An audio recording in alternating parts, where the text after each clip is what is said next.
এ ফেরেশতা, এ জমিন, তোমরা যারা জমিন ধ্বংস করে দিতে চাও, আমি আল্লাহ দেখতেছি কেমন গুনাহ হইতেছে।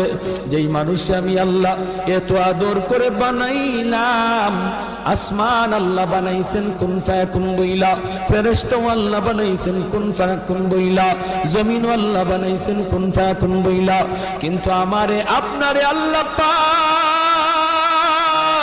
কুন ফায়াকুন বইলা বানায় নাই। আমাকে আপনাকে যখন আল্লাহ বানাইছে, খালাকতু বিয়াদাইয়া, আল্লাহ বলে আমি আমার নিজের হাত দিয়া বান্দা বান্দিরে বানাইছি।